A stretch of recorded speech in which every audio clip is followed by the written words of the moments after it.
여러분 반갑습니다. 다들 일주일 잘 보내셨습니까? 예. 요즘 아주 맑고 시원한 가을 날씨가 계속 이어지고 있습니다. 참 1년 중에 좋은 날씨인 것 같습니다.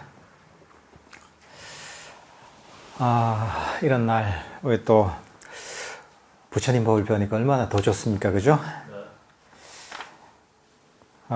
오늘 요번 시간에는 저번 시간에 이어서 마치마 니까야 8번째 경전인 치워 없앰 경을 가지고 공부를 해보도록 하겠습니다. 치워 없앤다고 하면 바로 오염원을 치워 없앤다 이렇게 얘기할 수도 있고, 또는 번뇌를 치워 없앤다, 뿌리 뽑는다, 뭐 이렇게 얘기할 수도 있습니다. 오염원, 번뇌 들을 어떻게 하면 뿌리 뽑아서 없앨 수 있는가에 대해서 이런 본문을 담고 있는 것이 바로 이 8번째 경전 치워 없앰 경입니다. 이 번뇌를 치워 없애는 방법, 오염원을 치워 없애는 방법은 부처님께서도 얘기하셨듯이 바로 개정의 사막을 가지고 우리가 이 번뇌를 치워 없앱니다. 그래서 앞쪽에서 8가지 선정, 색계 선정과 무색계 선정에 관한 부분이 나왔는데, 그것만 가지고는 충분하지 않다. 이거는 지금 여기서 행복한 삶을 살 수 있는 그런 것이긴 하지만, 그리고 번뇌가 줄어들고 또 가라앉긴 하지만 이것만 가지고는 완전히 번뇌를 뿌리 뽑을 수 없다 해서 그 뒤에 보면 이 선정과 더불어서 계행과 지혜의 측면을 개발할 수 있는 이런 실천 덕목들이 보면 44가지 정도로 나와 있습니다. 전부 보면 계행과, 주로 계행과 또 지혜를 개발하는 그런 실천 덕목들이 아주 자세하게 나와 있습니다. 사실 우리가 불교를 이해하는 데 있어서, 또 특히나 불교의 핵심인 불교 명상을 이해하는 데 있어서는 빅픽처를 아는 것이 너무나 중요합니다. 큰 그림, 큰 방향성을 알아야지 우리가 부처님 가르침을 배워서 제대로 실천하고 그리고 제대로 된 좋은 결과를 얻을 수가 있습니다. 근데 우리가 큰 그림을 알지 못하고 큰 방향성을 알지 못하면 아주 부분에만 치우쳐가지고 엉뚱한 방향으로 불교를 이해하고 불교 명상을 이해하기가 쉽습니다.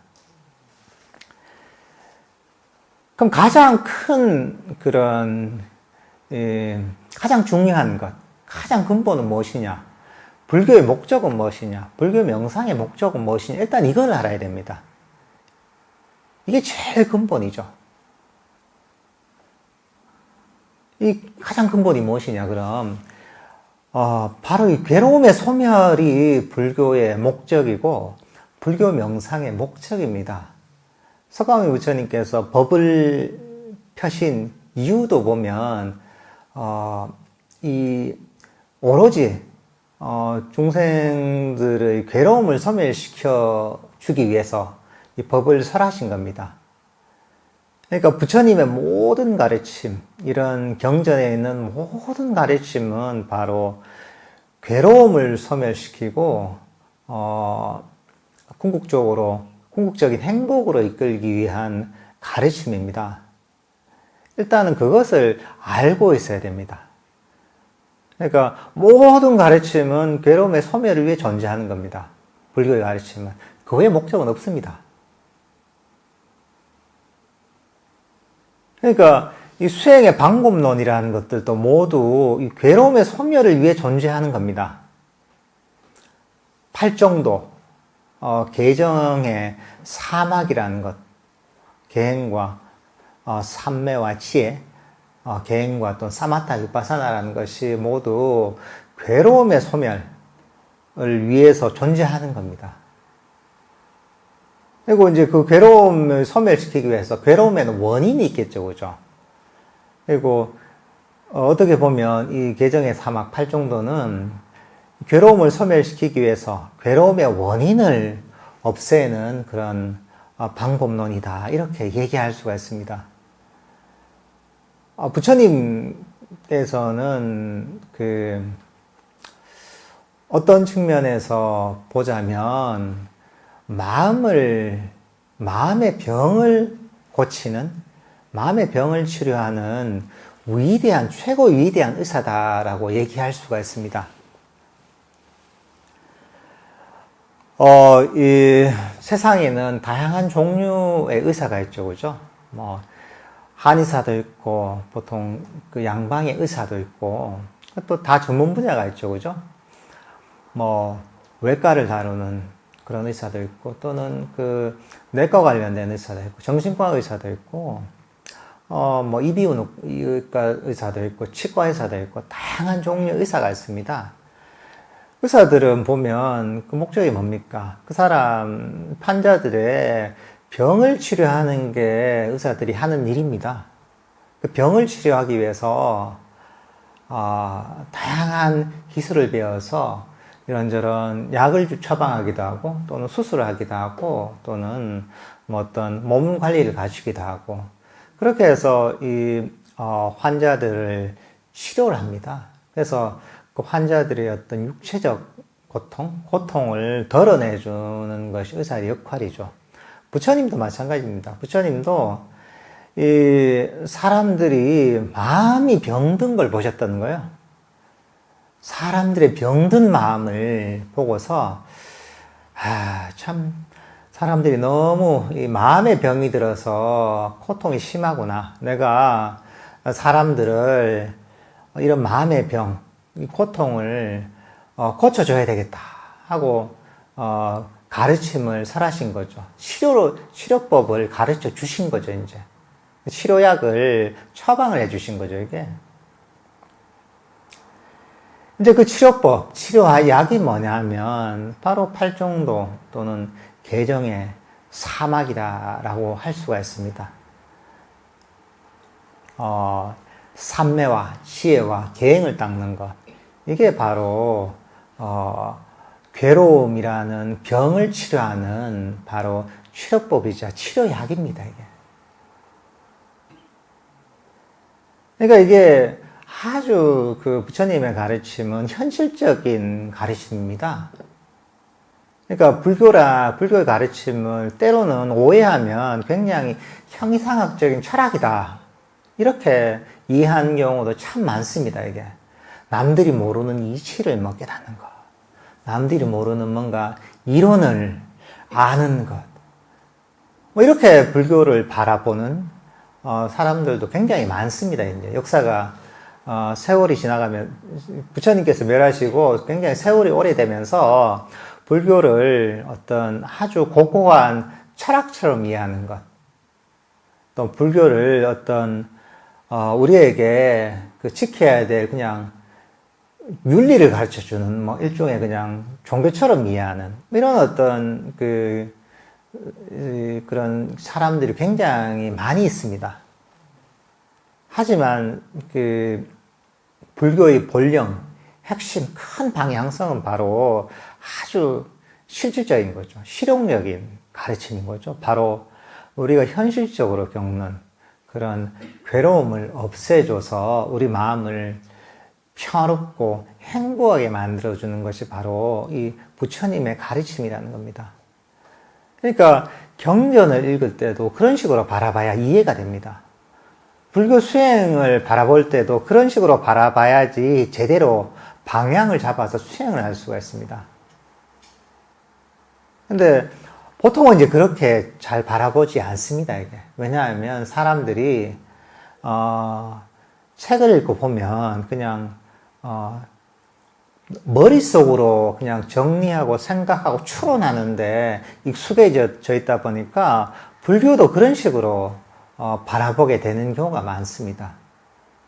또는 뭐 실질적으로 수행의 차원에 접근한다고 하더라도 그 괴로움의 소멸이라는 아주 현실적인 그런 목표, 그런 방향성은 잊어버리고 복잡한 이론에 매몰돼 버리는, 또는 특별한 뭔가를 현상을 경험하기를 원하는 뭐 거기에 매몰돼 버리는 경우가 참 많이 있습니다. 그러다 보면 이 불교 수행의 본질을 완전히 놓쳐버리게 됩니다. 흔히 우리가 불교 수행을 사마타 비파사나를 닦는다라고도 표현을 많이 합니다. 그게 계행이 바탕이 되죠. 그 계행, 어떤 덕 있는 삶을 사는 그런 계행이 바탕이 된 상태에서 사마타 비파사나를 닦는 것이 바로 불교 수행이다, 이렇게 표현을 많이 합니다. 근데 그 사마타 비파사나 또는 에 대해서도 보면 오해가 굉장히 많이 있습니다. 이게 그 부처님의 가르침이 오랜 세월을 거쳐서 다양한 사람들을 통해 이 전례가 되는 과정에 있어서 부처님의 가르침을 아주 이론적으로 분석하고 체계화시키는 이런 노력을 한 분이 굉장히 많았습니다. 그러다 보니까 부처님이 말했지만 하나하나 분석하는 것, 논리적으로 이걸 쪼갠 걸 또 쪼개고, 쪼갠 걸 쪼개서 이제 뭔가 또 체계를 만들고, 그 체계를 바탕으로 또 체계를 만들고 해서 아주 정밀하고 정치한 그런 이론 체계를 만들려는 노력이 굉장히 많았습니다. 근데 그게 모이고 모여서 이게 그 불교 철학이 된 거죠, 이게. 뭐 예를 들면 테라바다 남방불교 쪽에서는 그런 작업들이 아비담마라는 그런 아주 그 복잡하고 정밀한 불교 철학으로 정립이 됐고, 그리고 그 외에도 다양한 어떤 종파들, 학파들에서 보면 나름의 이론 체계를 정립을 많이 했습니다. 그래서 그런 그 책들이 보면 논량이라고 해가지고 그 불교 관련된 어떤 문헌 중에 가장 많은 부분을 차지합니다. 부처님의 가르침을 분석하고 이걸 체계화시키고 나름대로 이론을 첨가하고 또 그걸 바탕으로 또 이제 더 체계하고 더 이제 그런 이론적 체계를 좀 더 넓히고 그리고 아주 정밀하게 만드는 작업들이 계속 이루어져 왔던 거죠, 이게. 이제 그렇게 이해하면서 보통 법이 무엇이냐에 대해서 천착을 많이 했습니다. 그러니까 흔히 사마타 비파사나라고 할 때 비파사나를 보통 어떻게 표현하는가 하면 있는 대로의 실상을 있는 대로 보는 것, 뭐 이렇게들도 표현합니다, 이게. 그러니까 특별한 눈을 가지고 진리를 있는 그대로 보는 것, 이렇게 이제 보통 비파사나를 이해했는데, 그렇게 이해하다 보니까 그럼 우리가 보통 보는 거 이거 말고 진짜 그럼 있는 그대로 모든 번뇌를 걷어내고서 보게 되면 보이는 뭔가가 있을 것이다, 이런 생각이 있었어요. 그러다 보니까 그 법이라는 게 무엇이냐, 진정한 법, 그냥 이 궁극적인 실제가 무엇이냐, 이러면서 이런 탐구를 하다가 연구를 하다 보니까 여기서 나온 게 남방의 테라바다의 아비담마 같은 경우에는 법이라고 하는 이 빠라마타라고 하는데 더 이상 나눌 수 없고 고유한 성질을 가지는 찰나생멸하는 그런 어떤 더 이상 나눌 수 없고 그 고유한 성질을 가지고 더 이상 그리고 찰나생멸하는 법이라는 개념을 발전시켰어요. 근데 이 법이라는 것 자체가 원자처럼 숫자가 정해져 있다고 봤던 거예요. 그래서 남방 아비담마에서는 보통 이제 이런 법들을 4종류로 나눠서 82가지가 있다고 봤어요. 82가지가 딱밖에 없다, 이 법이라는 게. 더 이상 원자와 같은 어떤 고유한 성질을 가지고 더 이상 나눌 수 없는 원자적인 일종의 개념 비슷한 거죠. 이런 것들이 4종류로 82가지밖에 없다, 이렇게 바라봤어요, 이제. 근데 보통 이걸 가지고 또 수행법이 많이 나와요, 이게. 뭐 미얀마 이런 데서는. 근데 이게 참 재밌는 게 뭐냐면, 이게 만약에 정말 더 이상 나눌 수 없고 그런 궁극적인 실제라는 게 진리라면 그 숫자가 바뀌면 안 되잖아요, 그죠? 근데 다른 종파에서는 또 다르게 봐요. 예를 들면은 지금은 거의 문헌만 남아 있지만 당시에 뭐 아주 강력한 이 초기 불교의 하나의 이제 종파였던 설일체유부라는 종파가 있었어요. 여기서는 좀 다르게 봤어요. 거기서는 5종류로 나눠서 75가지 법이 있다고 봤어요. 후대 뭐 법상종 이런 데 같은 데서는 5가지 종류로 나눠서 100가지 종류의 궁극적인 실제가 있다고 봤던 거예요.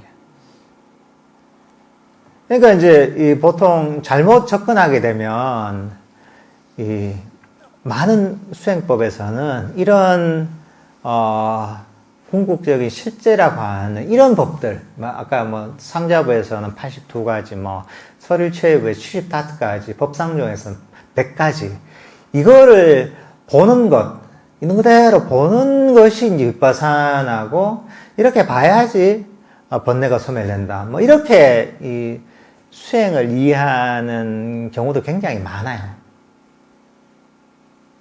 그러니까 보면 제가 이런 말씀을 드린 이유가 뭐냐 하면, 이게 어떤 불교를 바라볼 때 이론적으로 분석하는 측면에서 바라보다 보니까 이런 식의 방향이 되는 거예요. 계속 이제 머리 좋은 사람들은 그런 거죠. 머리 좋은 분들은 계속 나누고 분석하고 이러면 뭔가 내가 진리를 또는 그 법의 본질에 제대로 갈 수 있을 거라는 착각을 하고 있는 거죠.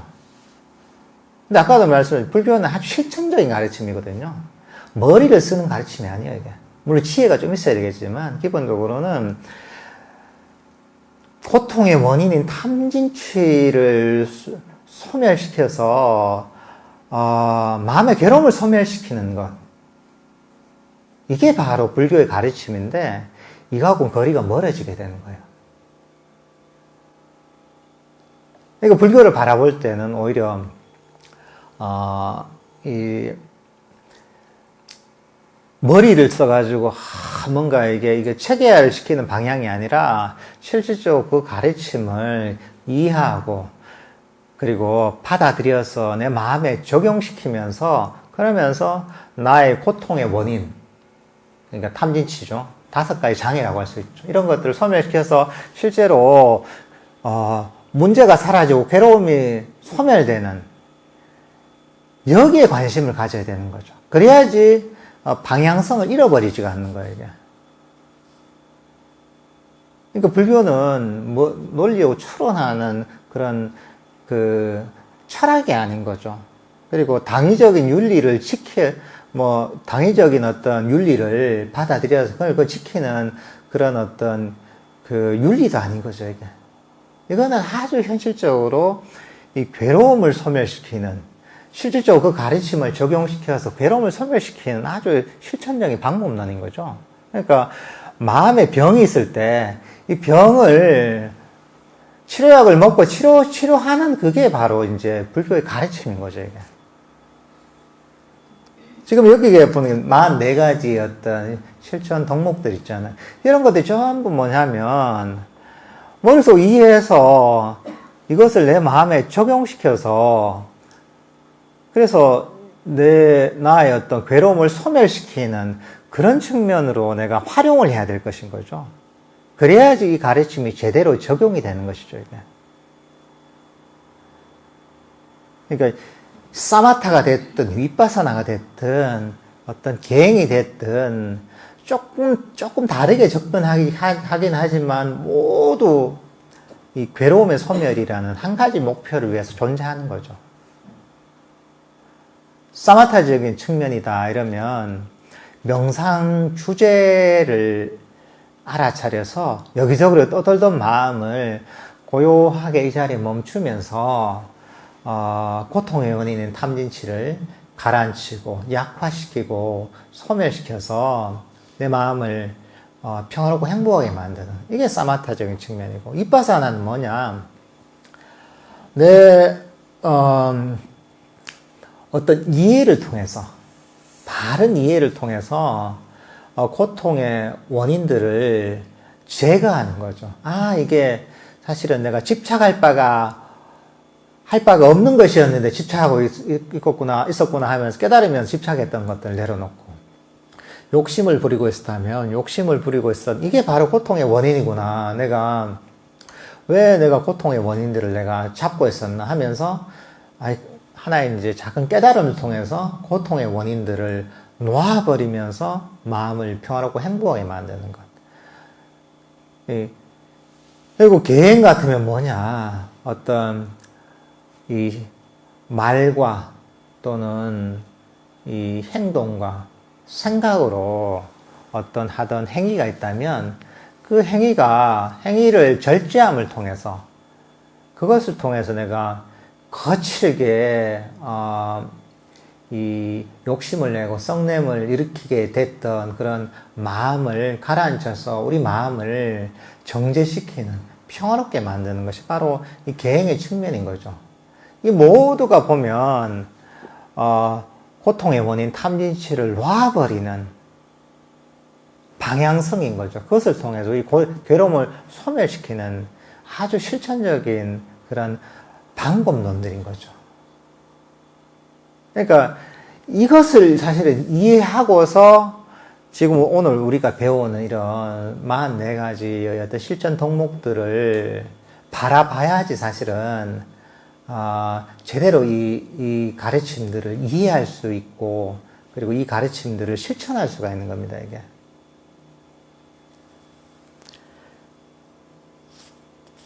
그러니까 이런 어떤 불교는 방향성이 너무나 중요합니다, 이게.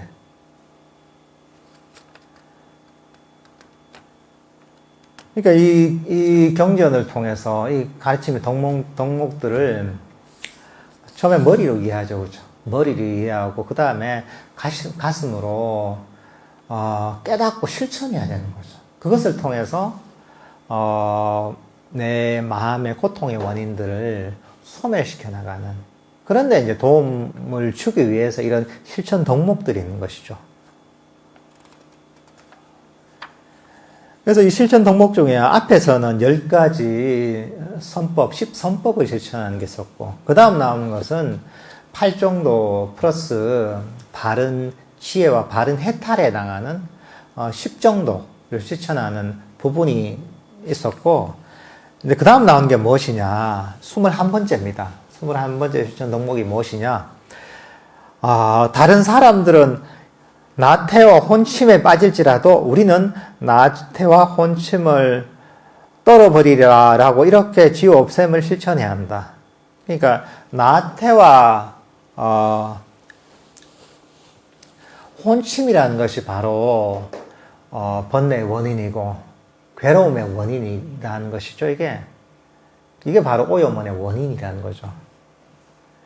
이런 나태와 혼침은 그런 거죠. 마음이 깨어있지 못하고 흐릿한 거죠. 명상을 한다면 꾸벅꾸벅 졸고 있는 거, 마음이 몽롱한 상태라는 거죠. 이런 것들도 보면 그 5가지 장애들 가지고죠. 그러니까 이 감각적 욕망, 악기가 이제 앞에 2가지고 그 다음 나오는 게 나태와 혼침입니다. 감각적 욕망과 악의는 앞에 뭐 사실은 다 반복되는 거라서 여기 보면 나태와 혼침이 나왔는데 이 나태와 혼침이라는 것도 바로 고통의 원인이라는 거죠. 그럼 나태와 혼침을 그럼 어떻게 제거하는가? 일단 좀 깨어나려고 해야 되는 거죠. 만약에 내가 꾸벅꾸벅 졸고 있다면 명상을 할 때 바람도 좀 쐬면서 정신을 차릴 수도 있는 것이고 세수를 하면서 우리가 정신을 차릴 수도 있는 것이고 그죠? 때로는 너무 몸이 피곤하면 좀 잠을 자주는 것도 사실은 나태와 혼침을 극복하는 방법이죠. 마음을 깨어나게 만들기 위해서. 때로는 그 명상을 할 때 그 재미가 없어서 사실은 나태와 혼침이 생기는 경우도 많이 있거든요. 너무 재미없으니까 질리고 지긋지긋하니까 졸리는 거죠, 이게. 마음이 깨어나지 못하죠. 이제 그럴 때는 보면 이 명상에 대해서 재미를 일으켜야 되죠. 우리가 신심을 일으켜야 됩니다, 이게. 그냥 밋밋하게 우리가 하는 명상이 아니라 야, 이게 바로 나를 궁극적으로 괴로움에서 벗어나게 만드는 이 부처님의 이 위대한 가르침을 내가 실천하고 있구나. 정말 이 시간이 정말 소중하구나 하는 그런 어떤 이제 이 명상의 가치와 또는 이 순간의 소중함을 자꾸 일깨우다 보면 우리 마음이 또 깨어나기도 하는 거죠. 그러니까 사실은 이런 마음 상태를 감지하면 마음을 깨어나도록 노력해야 되는 거죠. 그 다음 다른 사람은 들뜰지라도 우리는 들뜨지 않으리라 라고 이렇게 쥐어 없앰을 실천해야 된다. 이 마찬가지로 이거 5가지 장애의 하나죠, 그죠? 들뜸이죠, 그죠? 들뜸을 제거해야 된다. 들뜸이라는 게 뭡니까? 마음이 가만히 이 자리에 멈춰 있지 않는 거죠, 그죠? 지금 이 자리에 있는 게 아니라 여기저기도 막 떠다니고 있는 거죠. 그 사람들은 보면 지금 이 순간에 멈춰 있는 이 순간 이외에 다른 것들을 항상 쫓아다니고 있습니다. 선원에 있으면, 지금 본문을 듣고 있으면, 저녁에 집에 가서 맛있는 저녁 해 먹을 걸 생각합니다. 또 집에 있으면, 선원에 가면 좋은데, 이런 생각이 듭니다, 이게. 그죠? 이 학생일 때는, 빨리 졸업을 하고 싶은 거고, 또 직장인들은, 내 학생이었을 때가 참 그립네, 이런 생각을 합니다. 겨울이 되면, 날씨가 좀 너무 추우니까 좀 따뜻했으면 좋겠고, 봄이나 여름을 생각하고, 여름이 되면, 추운 겨울을 그리워합니다, 이게. 그러니까 우리는 언제나 이 순간에 만족하지 못하고서 지금 여기에 없는 것을 쫓아가는 거죠, 이게. 마음이 계속 떠드는 거죠. 이 순간에 사실은 만족하지 못하기 때문에 마음이 여기저기로 떠도는 겁니다, 이게. 이건 좀 시시하게 보이고, 내가 가진 거는, 사람이 그렇습니다. 내가 가진 거는 시시하게 보입니다. 그러니까, 이 시시한 거 말고 더 좋은 거, 더 내가 바라는 거, 이걸 그냥 머릿속에서 쫓아가는 거죠, 이게. 이게 욕망의 속성이기도 합니다, 이게. 욕망이라는 게 내가 없는 것들을 계속 쫓아가는 게 욕망의 본질입니다, 이게. 그리고 그걸 쫓아가서 내가 그걸 가지면 또 관심이 없어요. 또 다른 걸 쫓아갑니다, 이게. 그러니까 마음이 잠시도 멈출 날이 없는 거죠. 이게 우리의 정신적 에너지를 고갈시키는 것이고 바로 고통의 원인이 되는 겁니다. 윤회라는 것이 우리가 아주 미시적인 차원에서 보자면 가만히 있을 때 잡생각, 다른 생각하는 거 이런 것들이 이제 들뜸이라고 할 수 있지만 윤회라는 아주 거시적인 측면에서 보면 우리가 이 끊임없이 욕망을 쫓아가면서 이 생에서 저 생으로 또 저 생에서 다음 생으로 좋은 곳 천상으로 갔다가 지옥으로 떨어지기도 하고 인간으로 태어나기도 하고 끊임없이 윤회하는 것들이 보면 바로 이 거시적인 측면의 들뜸입니다. 이게 뭔가를 지금 없는 걸 쫓아가는 거죠. 잠시도 멈추지 못하는 거죠. 그러니까 여러분이 지금 여기 망상을 하고 다른 잡다한 생각에 끌려가고 있다면 그게 아주 작은 차원에서의 어떤 윤회의 속성하고 똑같은 겁니다. 이게. 그러니까 이제 이것은 이럴 때는 만족감을 길러야 됩니다. 내가 지금 이 순간에 가진데 만족하는 만족감을 일으켜야지 마음이 이 자리에 멈춥니다. 마음이 이 자리에 멈춰야지 우리 마음이 쉴 수가 있고 우리 마음이 충전이 될 수가 있습니다. 마음의 평화가 점점 커질 수가 있습니다. 여기서 사실은 이렇게 고요하게 이 순간에 만족하면서 마음이 멈추는 데서 정신적 에너지가 충전이 되고 여기서 평화의 에너지가 쌓이는 것이고 그리고 여기서 마음 챙김이 강해지고 내면의 행복감이 생깁니다. 고요한 멈춤에서 삼매가 개발됩니다. 그리고 강력해진 삼매에서 강력한 치혜가 폭발하는 겁니다. 그러니까 이게 아주 단순한 작업 같지만 아주 심오한 의미를 갖고 있습니다. 이게. 세상의 사람들은 보면 생각을 하고 마음을 여기저기 움직이는 전문가들은 너무 많습니다.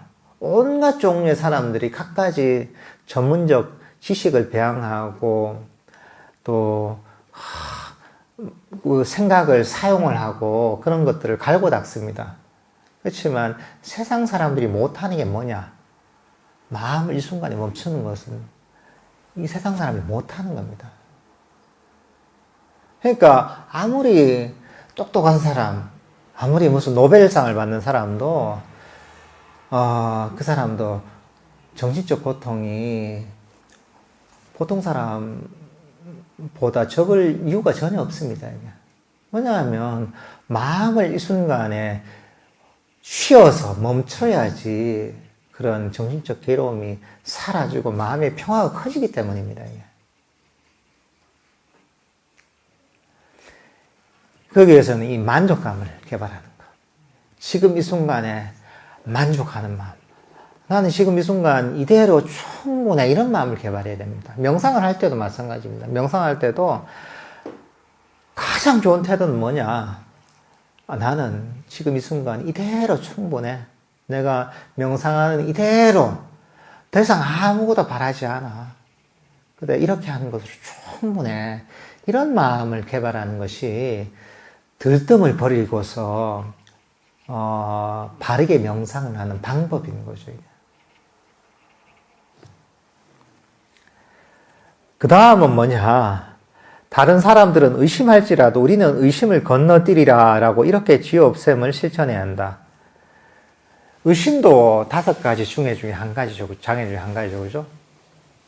의심이 그런 겁니다. 의심은 갈림길에 있는 겁니다. 사거리가 있단 말이죠.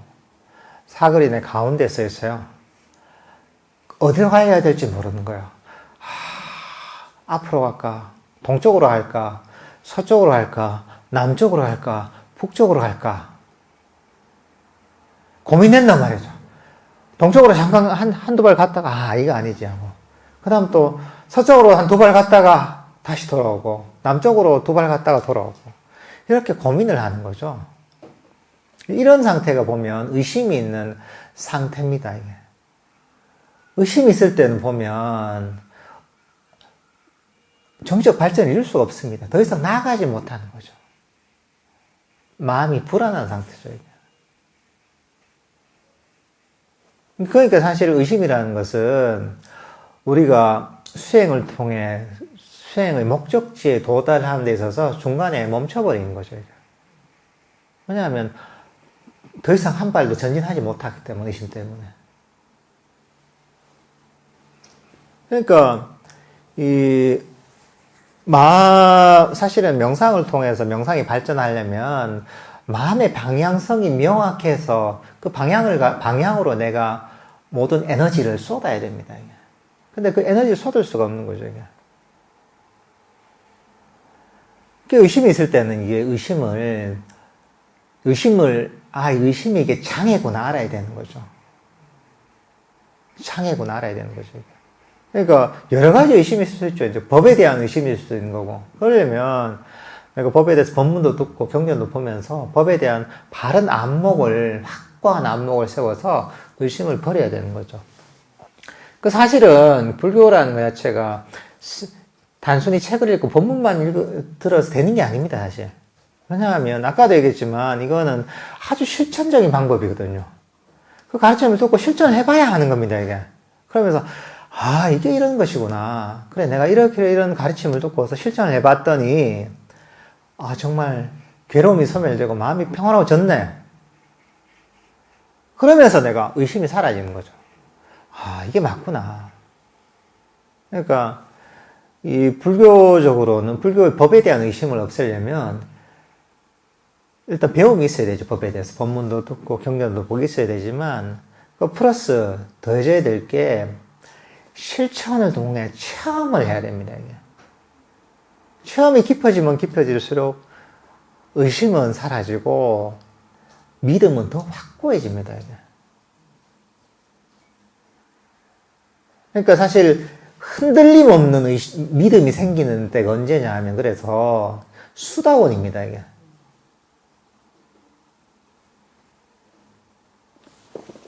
불법성 삼보에 대한 어떤 믿음이 확고해지는 것. 이게 바로 수다원입니다, 이게. 그렇게 됐을 때 이제 법에 대한 안목이 수행을 통해 법에 대한 안목이 완전하게 열리는 거죠, 이게. 내가 있다는 그런 유신견이 깨지면은 정말 법에 대한 안목이, 제대로 안목이 생기는, 그때부터 의심이 전혀 없는 거죠, 이게. 그러니까 이제 이런 것들은 법에 대한 어떤 이해와 실천을 통해 그게 깊어지는 만큼 사실은 의심이 사라지는 겁니다. 이게.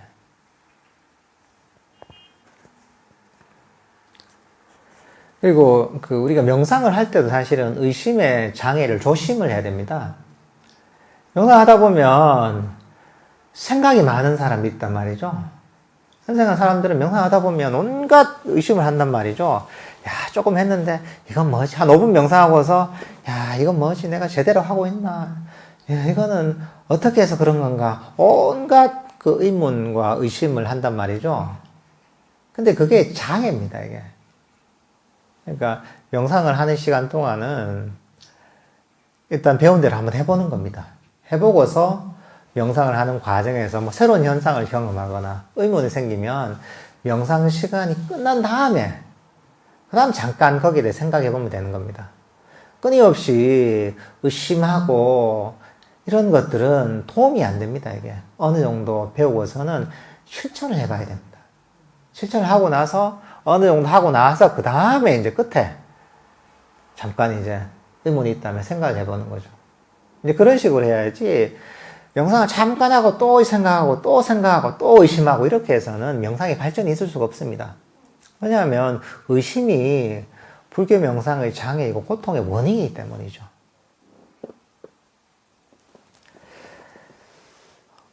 다른 사람들은 분노할지라도 우리는 분노하지 않으리라.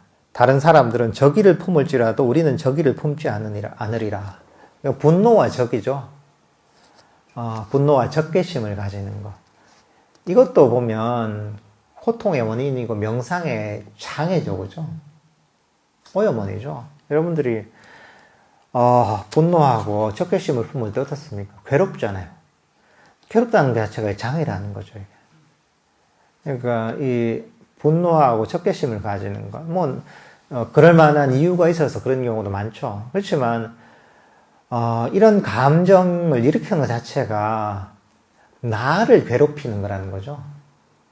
나에게 스스로 고통을 가져오는 것이기 때문에 그럴 이유가 없다는 거죠, 이게. 분노와 적개심이라 했을 때, 이걸 일으키는 것은 나를 괴롭히는 것이지, 이거는 자해하는 거랑 똑같습니다, 이게.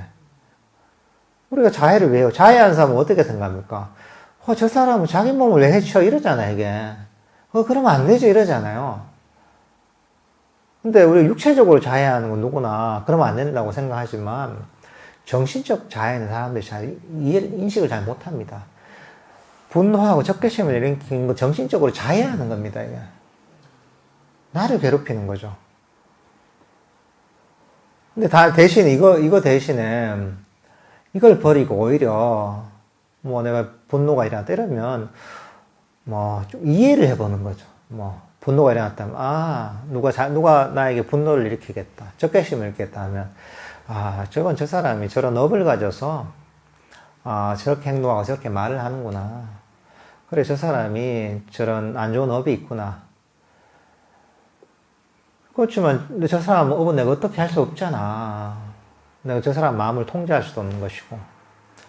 그렇지만 내가 거기에 반응해서 내가 화를 내고 내가 적개심을 일으키면 그거는 내가 내 스스로를 괴롭게 만드는 것인지, 저 사람은 안 좋은 업을 짓지만 내가 왜 안 좋은 업을 지을 이유가 있느냐.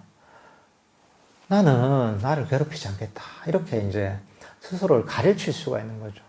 오히려 그런 이해를 바탕으로 해서 자애심을 일으키면 오히려 나에게 도움이 되는 거죠, 이게.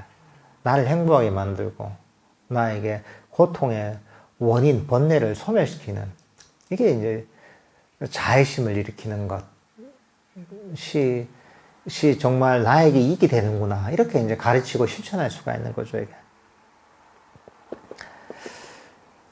그 다음에 다른 사람은 얕볼지라도 우리는 얕보지 않으리라 라고 이렇게 지우 없앰을 실천해야 한다. 다른 사람은 질투할지라도 우리는 질투하지 않으리라. 다른 사람은 인색할지라도 인색하지 않으리라. 그러니까 남들을 얕보는 것, 질투하는 것, 인색하는 것, 사람들이 뭐 그렇게 행동할 때가 제법 있죠, 그죠? 근데 이런 것들도 마찬가지로 남들을 얕보는 거, 나는 나보다 못하다고 얕보는 거, 이것도 나에게 고통을 가져온다는 거죠. 고통의 원인이라는 거죠, 이게. 질투하는 것도 마찬가지입니다. 질투하는 것도 본능적으로 일어날 때가 있죠, 누가 막 뭔가 이제 잘 된다 이러면 왠지 질투하는 마음이 일어나기도 하고 이런단 말이죠. 그 사촌이 진짜 땅을 산 배가 아프다 하잖아요. 가까운 사람이 더 심한 경우가 많죠, 이게. 이게 본능적인 습관이죠, 이게.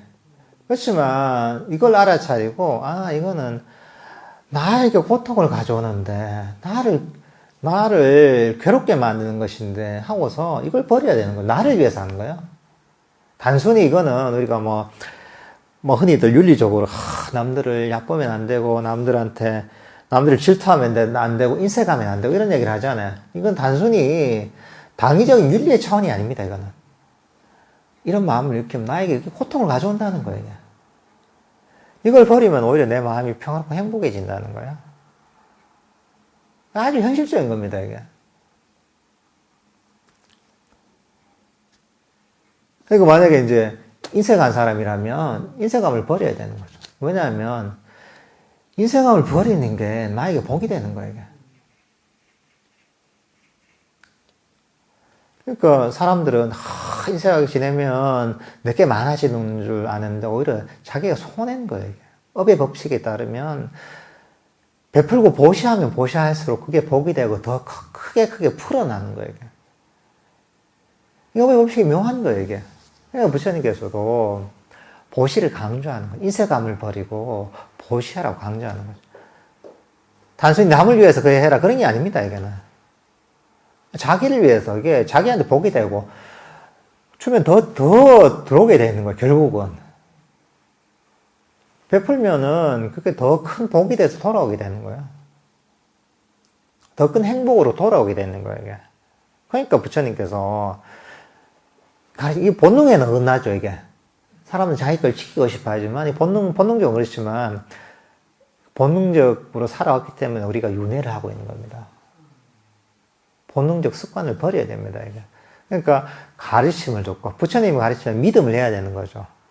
부처님이 가르치시는 데는 다 이유가 있습니다. 이유가 뭐냐? 아까도 얘기했죠. 처음에 핵심 뭐라고 했죠?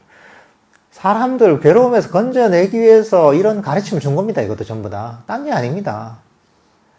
윤리적 당위가 있는 게 아닙니다, 이게. 만약에 이런 덕목들을 실천하지 않고, 남들을 얕보고 또는 질투하고 인색하고 하면 자기한테 고통으로 돌아오는 겁니다. 괴로움의 원인이 되는 겁니다.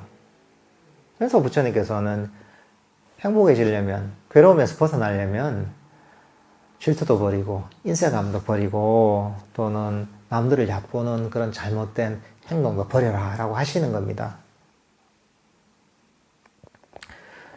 다른 사람들은 속일지라도 우리는 속이지 않으리라. 다른 사람은 사기실지라도 우리는 사기치지 않으리라. 마찬가지죠, 이것도. 다른 사람을 속이거나 사기를 치거나 하는 게 잠시는 이게 나에게 뭔가 이익이 되는 것 같지만 결국은 그게 그 사람한테 고통으로 다가오는 겁니다.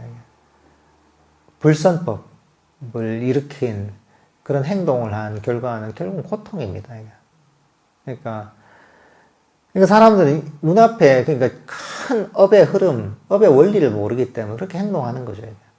그렇지만 그 윤회의 전체를 알고 업의 법칙을 아는 부처님 입장에서 참 어리석은 거죠. 자기가 자기 발등에 그 발등을 찍는 거죠. 스스로를 괴롭히는 짓이라는 거죠, 이게.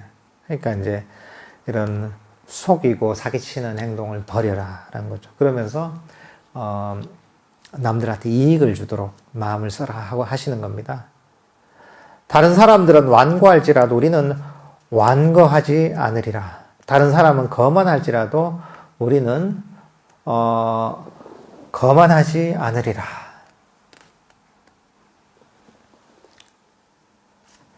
이거 마찬가지죠. 이제 완고함도 바로 그런 완고한 내만 옳다는 그런 완고함도 보면 이것도 바로 오염원이고 고통의 원인이고 이걸 버려야 되고, 거만함도 마찬가지입니다. 거만함도 바로 고통의 원인이라는 거죠. 불교적인 거만, 자만은 보면 그 일반적인 거랑 좀 다릅니다. 내가 남들보다 잘났다 이런 것도 자만이고 거만입니다. 난 남들보다 못하다는 것도 거만입니다. 이 둘 다 버려야 되는 겁니다. 그러니까 남들과 남들이 나 똑같이, 이것도 사실은 거만입니다. 자만입니다. 그러니까 이제 남들보다 잘났다는 것, 못났다는 것, 동등하다는 이런 어떤 비교하는 마음 자체가 보면 자만에 해당합니다. 그런 어떤 비교를 버려라 이렇게 얘기할 수도 있습니다. 그 다음 뭐냐면 다른 사람들은 혼도하기 어려운 사람일지라도 우리는 혼도하기 쉬운 사람이 되리라. 그러니까 이제 어떤 바른 법을 들어도 제대로 그걸 받아들이지 않는 사람이 있습니다. 그러면 그게 자기 손해죠, 그게. 부처님 가르침을 들어도, 부처님 당시에도 그랬습니다. 부처님 당시에도 부처님이 얼마나 위대한 분입니까? 위대한 가르침을 설하신 분인데, 그 당시에도 보면 부처님이 법문을 해도 안 들은 사람이 제법 있었습니다, 보면. 얘기를 들어도 이제 귀를 막고 있는 거죠. 자기 생각을 가득 차 있어서. 그거는 자기 손해인 거죠. 이 괴로움에서 벗어나서 행복해질 수 있는, 진정으로 궁극적인 행복에 이를 수 있는 가르침인데, 자기 마음을 닫고 귀를 닫아버리니까 그 가르침이 들어갈 수가 없는 거죠. 그러니까 부처님 가르침에는 나의 어떤 자만심을 내려놓고 마음을 열고 귀를 열어야 되는 거죠. 그래야지 법이 들어갈 수가 있는 거죠. 다른 사람들은 나쁜 도반을 사길지라도 우리는 좋은 도반을 사기리라.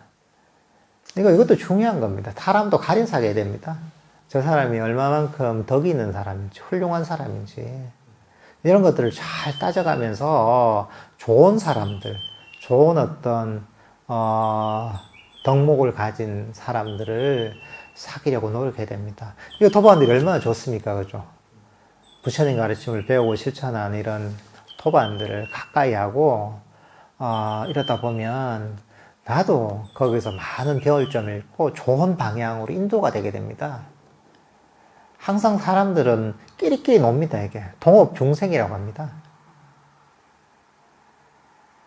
그 도둑놈들은 도둑놈끼리 이제 그렇게 어울리는 것이고, 사기꾼들은 사기꾼들끼리 부류가 어울립니다, 이게. 또, 법을 실천하는 사람, 이런 사람들께 어울립니다. 그러니까 내가 어떤 사람들과 어울리는가가 사실 굉장히 중요합니다. 그게 나의 업을 결정하는 겁니다. 그러니까 부모님들 말씀이 딱 맞죠. 친구를 잘 사귀어야 된다. 이게 너무 중요한 겁니다, 이게. 친구를 잘 사귀어서, 부처님 가르침을 만나서 깨달음이 이룰 수 있는 것도 있는 것이고, 친구를 잘못 사귀어서, 정말 괴로운 방향으로 나도 모르게 끌려갈 수도 있습니다. 그러니까 이 도반을 잘 사귀는 것이 굉장히 중요합니다. 다른 사람들은 방임할지라도 나는 방임하지 않으리라. 마찬가지로 게으르지 않는 것. 그러니까 이제 우리 법을 공부하는 데서 게으르지 않는 것. 이게 굉장히 중요하죠, 그죠? 그러니까 이런 우리가 법을 들으려고 하는데도 게으르면 안 돼요. 법에 가 있다 하면 오늘 귀찮은데 이렇게 안 나오면 그게 방해란 겁니다. 명상을 해야 된다 하는데 내일 하지, 이게 방해란 겁니다. 법을 배우고 실천하는 데 있어서 부지런하도록 노력해야 됩니다. 그렇게 해야지 내가 법을 만난 보람이 있고 또 그만한 내가 이익을 얻을 수가 있습니다. 근데 좋은 법을 만났는데 그냥 이 기회를 게으름을 놓쳐버리면 얼마나 안타까운 일입니까? 다른 사람들은 믿음이 없을지라도 우리는 믿음을 가지리라. 그 믿음이라는 거죠. 불법성 삼보에 대한 믿음을 가지는 것. 그 믿음을 가져야지 뭐가 그 가르침을 배우고 실천할 수가 있습니다. 그래서 우리가 처음에 법회를 시작할 때도 삼귀를 하잖아요. 불법성 삼보의 귀를 하잖아요. 그 믿음을 일으키는 거죠. 불자가 되는 게 사실은 이 삼보의 귀에 하는 겁니다. 첫 번째가. 근데 이런 그 믿음이 있어야지 가르침이 들어오게 됐습니다. 사실 믿음이 없이도 일부 우리가 불교 명상법을 좀 배워 실천할 수가 있죠. 오래 못 갑니다. 깊이 갈 수도 없습니다. 그래서 서양에서 보면 불교 명상의 일부를 조금 이제 뽑아가지고 뭐 명상법들을 만들지만 깊이 갈 수가 없습니다. 아주 불교 부처님의 가르침을 줄 수 있는 이익 중에 아주 일부만 얻을 수 있을 뿐입니다. 그게 사실은 그게 믿음의 요소가 사실은 없기 때문에 한계가 있을 수밖에 없죠. 그런 거는. 그러니까 이 믿음도 굉장히 중요한 요소입니다. 그래서 믿음이 보면 깨달음이는 5가지 힘 중에 첫 번째 딱 해당합니다. 신성진 염종의 중에 첫 번째 신이 바로 믿음입니다. 그만큼 이제 중요한 거죠, 이게. 다른 사람은 양심이 없을지라도 우리는 양심을 가지리라. 다른 사람은 수치심이 없을지라도 우리는 수치심을 가지리라. 양심과 수치심입니다. 양심이라는 그런 거죠. 이건 사실 업에 대한 이해하고 사실 직결되어 있습니다. 우리가 내가 불선법을 실천한다. 살생을 하고 도둑질을 하고 이런 안 좋은 행동을 한다. 또 자만심을 가지고 남들을 얕보고 인색하고 한단 말이죠. 그런데 이제 업의 법칙에 의해서 알게 되면 내가 이런 불선법을 실천하다 보면 그래 이거 나에게 괴로움의 원인이 되는데 결과를 알게 되잖아요. 그러면서 나 자기 절제할 수 있는 거죠. 그리고 내가 이런 것들을 불선법을 실천하다 보면 나에게 문제가 생기고 고통이 다가올 텐데 그런 것들을 결과를 알게 되는 거죠. 그러면서 내 마음을 고쳐 먹을 수가 있는 거죠, 이게. 사실 이 업과 인과에 대해서 이해하게 되면 우리가 우리의 삶을 정말 제대로 된 방향으로 살아갈 수가 있습니다, 이제. 근데 업과 인과에 대한 이해가 없다 보면 그 엉뚱한 방향으로 나를 괴로움으로 이끄는 방향으로 갈 수밖에 없습니다. 그래서 부처님께서도 보면 부처님 낭주에도 외도들이 많아 있었지만 그 중에서 가장 부처님이 강력하게 비판하셨던 외도들은 어떤 외도냐면 업과 인과를 부정하는 외도들 굉장히 강력하게 비판을 많이 하셨습니다. 왜냐하면 업과 인과가 없다고 생각하면 지멋대로 살거든요. 그러니까 악행 또는 불선법을 많이 치를 수밖에 없거든요. 그럼 그게 자신에게 돌아오게 돼 있는데 그게 어마어마한 고통으로 돌아오게 돼 있다는 거죠. 근데 업과 인과를 이해하면 우리가 그렇게 살 수가 없죠. 그러니까 요즘도 그런 풍조가 있죠, 그죠? 인생 한 번인데 뭐 하고 싶은 데 살지 하지만 한 번이 아닙니다. 문제는 한 번에 끝나면 좋겠지만 한 번에 끝나는 게 아닙니다. 이 업과 인과의 법칙이 아주 정확하게 작동이 되고 있다는 거죠, 이게.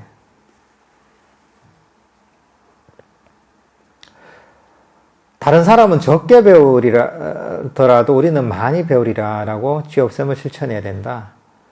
그러니까 이 법을 배우는 데 있어서 부지런히 배워야 되는 거죠. 법문도 부지런히 듣고 도반하고 또 보면 부지런히 법담도 하고 하면서 이런 법에 대한 이해의 폭을 넓혀야 되는 거죠. 이게 단순히 지식을 늘리는 차원이 아닙니다. 법에 대한 이해를 깊게 만드는 그런 배움이 필요합니다, 이게. 다른 사람들은 게으르다도 우리는 열심히 정진하리라. 이것도 마찬가지로 열심히 정진해야 되는 거죠.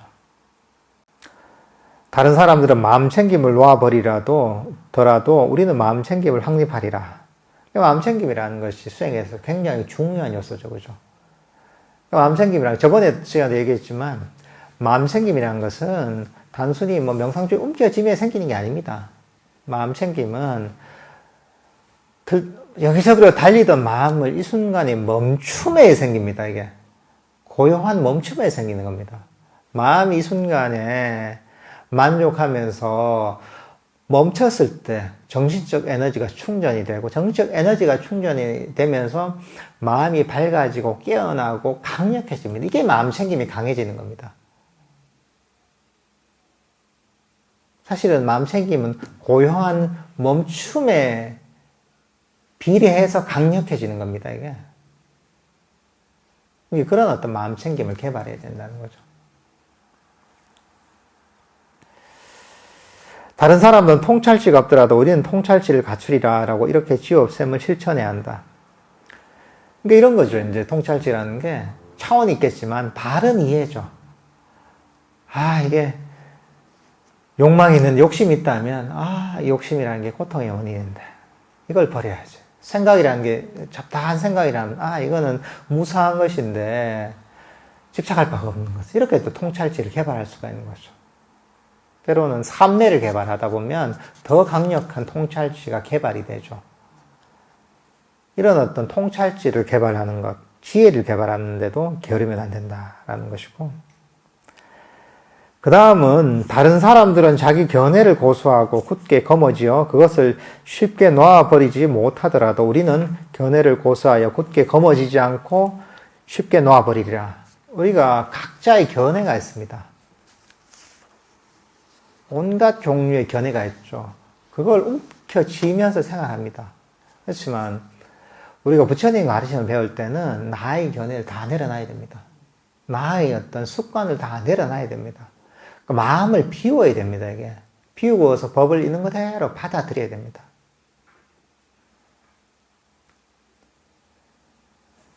이 물잔에 물이 가득 차 있었으면 물이 더 이상 들어갈 수가 없습니다, 이게. 물잔을 비워야지 더 이상 들어갈 수가 있잖아요. 자기 견해를 꽉 움켜쥐고 있는 상태에서 법이 들어갈 자리가 없습니다.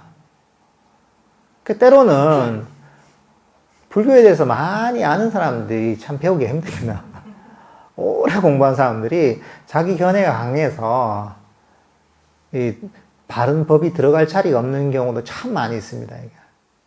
그러니까 법을 배울 때는 자기의 어떤 견해, 고집들을 다 내려놓고 버리고서 부처님 가르침을 그대로 받아들여야지 이 법이 제대로 스며들 수가 있고 법이 제대로 가슴에 채워질 수가 있습니다. 그리고 그 채워진 법을 통해서 우리가 바르게 실천하고 거기서 이익을 얻을 수가 있는 겁니다. 이제 이렇게 이제 44가지 이제 실천 덕목들을 가지고 오염한 번뇌를 없애는 겁니다. 그 다음 나오는 건 뭐냐면 한번 읽어보겠습니다. 쭌다의 유익한 법들에 대해서 마음을 일으키는 것만으로도 큰 도움이 된다고 나는 설하라니 하물며 몸과 말로서 그것을 따라 실천하는 것은 말해 무엇하겠는가. 첫 번째, 다른 사람은 상해를 입힐지라도 우리는 상해하지 않으리라 라고 마음을 일으켜야 한다. 이렇게 쭉 44가지가 이어집니다. 그러니까 이 44가지에 대해서 사실은 마음을 일으키는 것만 해도 발심을 하는 거죠.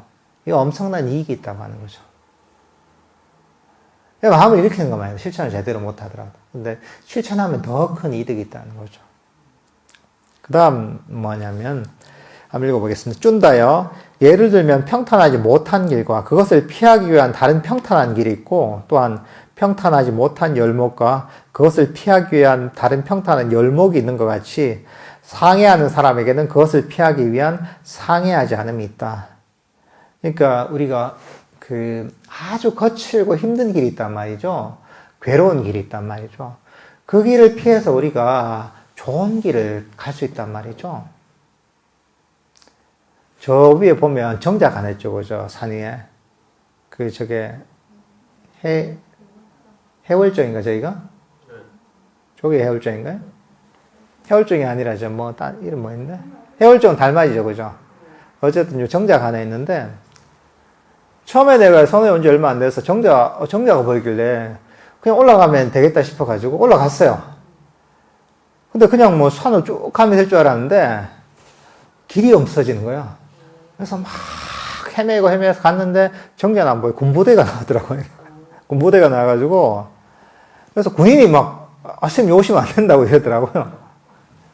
길을 잘못 들었죠. 되게 이제 고생을 했는데 근데 사실 해월정 올라가는 길이 있습니다. 산길이 있습니다. 근데 길을 통해 가면 사실은 편안하잖아요. 근데 길이 없는 곳으로 막 헤매다 보면 고생만 하게 되죠. 마찬가지로 이 44가지 버려야 될 그런 것들을 버리는 것이 바로 아주 편안하고 행복한 길로 가는 거죠. 그리고 44가지 잘못된 어떤 이 것들 있잖아요. 쭉 있잖아요. 이런 것들을 버리지 않으면 이게 바로 고생길을 접어드는 거죠. 그러니까 고생을 피하고 행복한 길로 가라. 이렇게 얘기하시는 겁니다. 그 다음은 뭐냐면 고귀한 상태로 인도한다는 겁니다. 쭌다 예를 들면 해로운 법들은 모두 미천한 상태로 인도하고 유익한 법들은 모두 고귀한 상태로 인도하는 것과 같이 상해하는 사람에게는 고귀한 상태를 위해서 상해하지 않음이 있다. 그러니까 이 44가지 버려야 될 것들이잖아요. 이것들을 잘 버리다 보면 우리를 고귀한 상태로 인도하는 거죠. 괴로움의 소멸로 인도한다는 거죠. 마음의 평화와 행복으로 인도한다는 거죠. 궁극적으로는 열반으로 우리를 이끈다는 거죠. 이게. 그러니까 이런 열반으로 이끄는 궁극적인 행복으로 이끄는 실천을 해야 된다. 이렇게 얘기하십니다. 그 다음 나온 게 뭐냐. 쭌다여 스스로 진흙탕에 빠진 사람이 다른 진흙탕에 빠진 사람을 끌어올린다는 것은 참으로 불가능하다. 쭌다여 그러나 스스로 진흙탕에 빠지지 않은 사람이 다른 진흙탕에 빠진 자를 끌어올린다는 것은 가능하다. 쭌다여 스스로 길들여지지 않았고 바르게 인도되지 않았고 오염원들이 완전히 꺼지지 않은 사람이 다른 사람을 길들이고 인도하고 오염원들을 완전히 꺼지게 하는 것은 참으로 불가능하다. 쭌다여 그러나 스스로 길들여졌고 인도되었고 오염원들이 완전히 꺼진 사람이 다른 사람을 길들이고 인도하고 오염원을 완전히 꺼지게 하리라는 것은 가능하다. 그러니까 이 부처님께서는 보면 어떤 분이냐, 이 진흙탕, 위험한 진흙탕, 더러운 진흙탕에서 완전히 벗어난 분이죠. 그 중생들은 진흙탕에 빠져 있는 거죠. 그러니까 진흙탕에 같이 빠져있는 사람을 구해낼 수가 없는 거예요. 부처님께서는 안전하고 깨끗한 맨땅, 진흙탕을 벗어나서 계시고 나서 사람들을 손을 이렇게 뻗쳐가지고 진흙탕에서 건져주시는 거죠. 이게. 이 건져주시는 가르침이 뭐냐? 아까 얘기했던 44가지. 이 버려야 될 것들을 버려라 하시는 거죠. 그 다음 결론이 나옵니다. 쭌다여 이와 같이 나는 쥐 없애는 방법을 설했고 거기에 마음 일으키는 방법을 설했고 피하는 방법을 설했고 고귀한 상태에 이르는 방법을 설했고 완전히 꺼지게 하는 방법을 설했다. 쭌다여 항상 제자들의 이익을 기원하며 제자들을 연민하는 스승이 마땅히 해야 할 바를 나는 연민으로 했다. 쭌다여 여기 나무 밑이 있다. 여기 빈집이 있다. 명상을 하라. 쭌다여 방일하지 마라. 나중에 후회하지 마라. 이것이 그대에게 주는 나의 간곡한 당부이다. 부처님께서는 이와 같이 설하셨다. 쭌다 존자는 흡족한 마음으로 세존의 말씀을 크게 기뻐하였다. 이제 이런 가르침을 부처님께서는 이 중생들의 행복을 위해서, 중생들을 위해서 그 중생들을 연민하는 마음으로 가르침을 주셨다는 거죠. 그러니까 부처님께서 당부하시는 겁니다. 네, 이렇게 아주 자세하게 괴로움에서 벗어나서 궁극적인 행복에 이르는 길을 가르쳐 줬는데, 부지런히 명상하라는 거죠. 배운 대로. 그래, 그렇게 하면 이 괴로운 진흙탕에서 벗어나서, 정말 행복한 열반의 어떤 경지로 이룰 수 있다고 하시는 거죠. 이제 요까지가 저희가 마치마 니까의 8번째 경전 쥐없앰 경에 관한 내용입니다. 예, 오늘 조금 길어졌는데요. 어쨌든 3번의 법회를 통해서 저희가 8번째 쥐없앰경을 다 마쳤습니다.